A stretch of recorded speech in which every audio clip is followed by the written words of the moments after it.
sur ce nouveau numéro de PDA. Je vous rappelle un petit peu le principe. Il est très simple, on reste pendant 1 an à détecter sur le même village.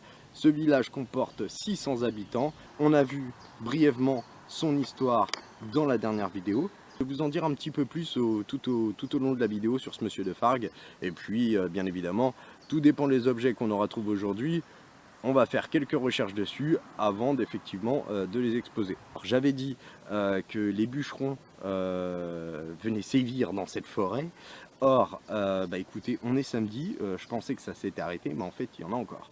Donc si vous entendez un petit peu de bruit sur la vidéo, sachez que c'est pas de ma faute malheureusement.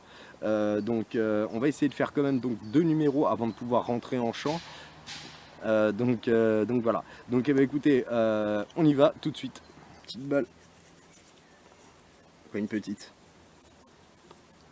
On va regarder. Hein. Ça a l'air.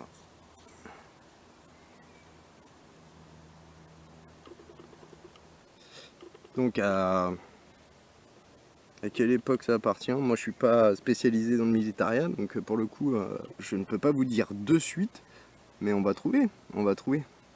Et donc, nous voici en présence d'une balle, ou plutôt une ogive. C'est une balle de calibre 50, appelée le 12-7. Son diamètre devait faire 12,7 mm. C'est une munition tirée par les mitrailleuses américaines durant la Seconde Guerre mondiale. Mitrailleuses se trouvant sur les avions chasseurs, les bombardiers, mais également sur les chars, les véhicules américains, les jeeps, etc. Plus rarement au sol. Pourquoi? Parce que c'était une mitrailleuse qui était effectivement très lourde et qui prenait beaucoup de place, donc pour le coup, à déplacer, c'était pas possible. Maintenant, au niveau de la balle, effectivement, on peut s'intéresser à savoir si c'est une balle perforante, une balle incendiaire. Donc pour moi, effectivement, c'est une balle perforante avec un noyau en acier, puisque les balles incendiaires comportent 2 sertissages. Celle-là n'en a qu'une seule. Une petite boucle avec encore l'ardillon. Nickel. Alors. Un peu poreuse, forcément. Hop. Tac. J'ai fait quelques recherches au niveau de Monsieur de Fargue. Je trouve que Monsieur de Fargue a magouillé, oui on peut dire le mot, pendant 13 ans sur la nourriture et les armes sur le front. Le roi Louis XIV de l'époque était au courant. Et donc, après la fronde, tout en sachant qu'il avait servi le roi correctement, le roi a laissé passer, on va dire, mais n'a jamais vraiment digéré la pilule.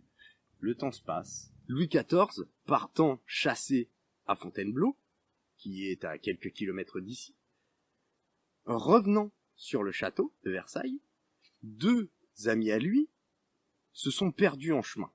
Ils ont tourné dans tous ces bois pour pouvoir retrouver leur chemin, mais la nuit tombait, effectivement, ils étaient complètement perdus. Ils voient quelques lumières, et donc ils s'approchèrent doucement du manoir, parce que c'était un manoir à l'époque, c'était pas encore un château. Ils ont été reçus par un gentilhomme. Ce gentilhomme leur offre son hospitalité, leur sert le repas, va donner à boire aux chevaux, prépare le coucher. Au lendemain matin, les chevaux étaient déjà prêts à partir. Eux remontent sur leurs chevaux et repartent en direction de Versailles. Arrivés à Versailles, ils filent dire au roi ce qui s'était passé et qu'ils étaient effectivement tombés sur un gentilhomme et cet homme avait vraiment le cœur sur la main. Arrivé là, le roi demande le nom de ce monsieur. Ils disent « Monsieur de Fargue ».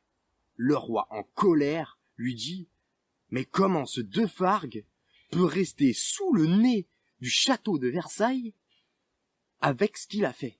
Il va voir son premier ministre, qui était Lamoignon à l'époque, et il lui dit « Vous m'épluchez la vie de ce de Fargue de A à Z, je veux trouver quelque chose pour pouvoir le mettre au trou. » Lamoignon épluche, il ne trouve rien. À part cette faute d'avoir magouillé avec la nourriture et les armes, en fait, il avait rien du tout. Mais ça, le roi, il l'avait excusé déjà, donc pouvait pas l'attaquer là-dessus. Donc, c'est bien simple, Lamoignon lui colle un meurtre sur le dos.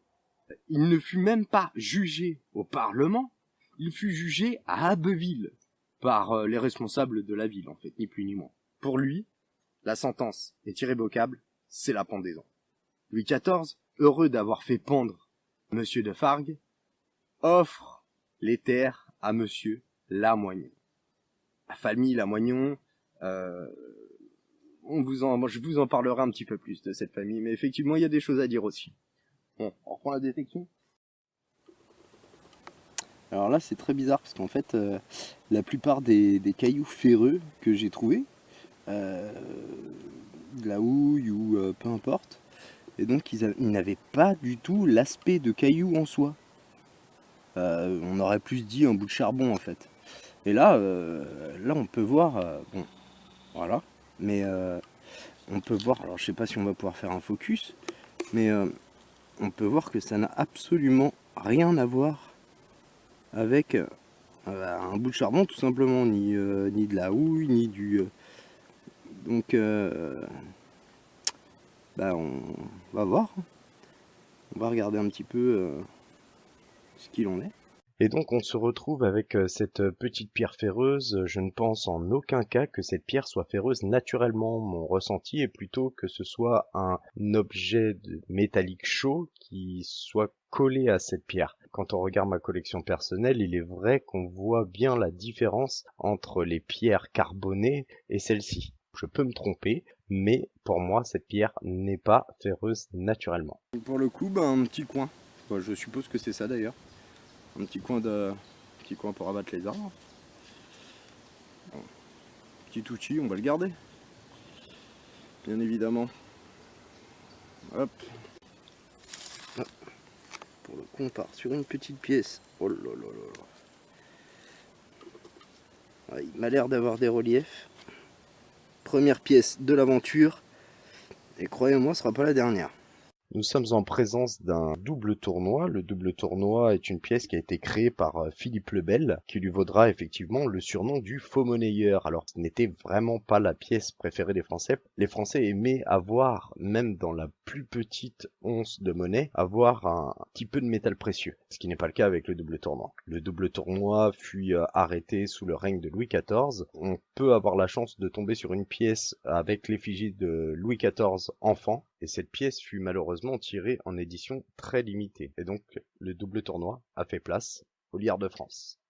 Nous sommes obligés de stopper là ce numéro en forêt. On a eu une petite attaque massive de tiques qui nous a valu quelques morsures. Et donc pour le prochain numéro, on se dirigera plutôt vers la prairie. Donc je vous affiche le plan du bois avec les secteurs quadrillés.